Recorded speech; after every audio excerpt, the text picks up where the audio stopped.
A couple of the basics that worked for me throughout my career. Number one, if you can't see the ball, you can't play cricket. So what worked for me was to keep my eyes parallel to the ground. Never get the head tilted off to the offside or to the side, to the leg side. Keep the eyes nice and level, and then that moves me to point number two. Let the ball come into your space. I always talk about the box theory. If you don't play the ball in your space, you lose all control, and more importantly, you lose all power. Last but not least, my right foot. I wanted to keep my right foot flat for as long as possible through the shot, and I see too many youngsters get onto that right toe, and that's where they lose control. You call it a square up, and that's where you nick off to guys like Dale Steyn and Vern Philander. You don't want to be doing that. Let me introduce you guys to the SA20 schools kids. Three from large school Garsfontein, and we have this beautiful young lady. Let's start with you. What is your name? My name is Lesedin Kloof. And what school do you attend? It's a club, Soshanguve. Soshanguve, I know that area very well. What do you do in cricket? Are you all-rounder or just a batsman or bowler? I'm an all-rounder. Alrighty. An all-rounder here, guys. Very talented, up-and-coming youngster. What do you want to work on with your cricket? Do you have a question for me?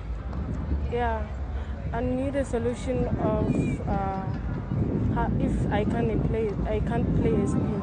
So spin bowling. I also struggle with that, so don't worry. No need to panic. Spin bowling is not easy. The number one thing that people do wrong when it comes to spin bowling is play too early. You've got to be patient. Let the ball come into your area. Very similar with seam bowling as well. Generally, what youngsters do is they tend to leave that box with spinners because it takes ages for the ball to arrive. No need for a lot of foot movement. Think of someone like a Virender Sehwag over the years. He almost just stood still. His eyes were level with the ground and he played it in his box. Alrighty, I hope that helps. Second. It was relief. And then my question for you, AB, is like, let's say you're in a high pressure situation and you need to score some runs. What is your go-to shot to get out of that pressure? Eckhart, thanks for that. Pressure situations, guys, it's never comfortable, it's never easy, especially in T20 cricket. You don't have a lot of time. You don't have time always to bat yourself in. But it comes down to the basics once again. You got to see the ball. 3 deep breaths in between balls, and then it's just you and the cricket ball. Do not get too involved with the situation, the adrenaline, the nerves, the chirps from the opposition. The minute that bowler turns, it's just you seeing that cricket ball, keeping that eyes level and letting it come into your space, keeping that right foot flat for as long as possible. I'm really sorry to repeat myself, but I hope you guys take that into your cricket. Let's move on to another large school Garsfontein youngster here. I'm Zander Venter, and my question to you is, when do you decide to play the scoop shot or the reverse scoop shot? Is it when the bowler's bowling, or you have the thought in mind already? Yeah. That's a very good question. Thank you very much. It's a tricky question because throughout my career, sometimes I premeditated that shot, sometimes it sort of came naturally. But 9 out of 10 times, it is a premeditational shot where you read the situation of the game and you try and expose the bowler in a certain area. The 45 perhaps comes up, maybe even the deep square comes up. So now there's an area of weakness for him. But remember, he knows that. So he's going to try for me not to expose him in that area. So it's important always for me, in this case, to move a little bit later than usual, but be very decisive with my movements. I like to sort of pretend like I'm going to give myself room, but then go over to the offside, keep that eyes very parallel, and then let it come into my space.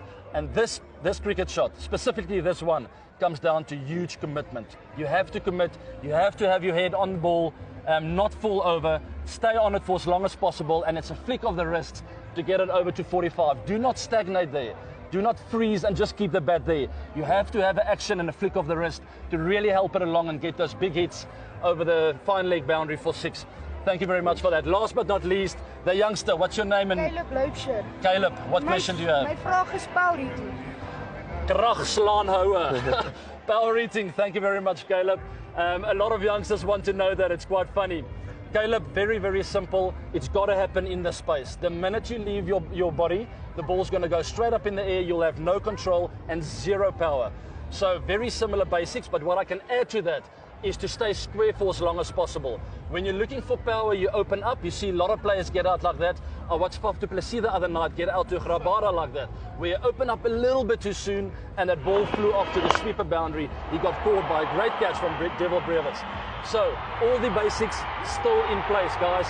Eyes parallel, foot flat, let it come into your box and keep this shoulder and this chin attached for as long as possible before you release in this area, and boom, you don't have to overheat. All the power is right here.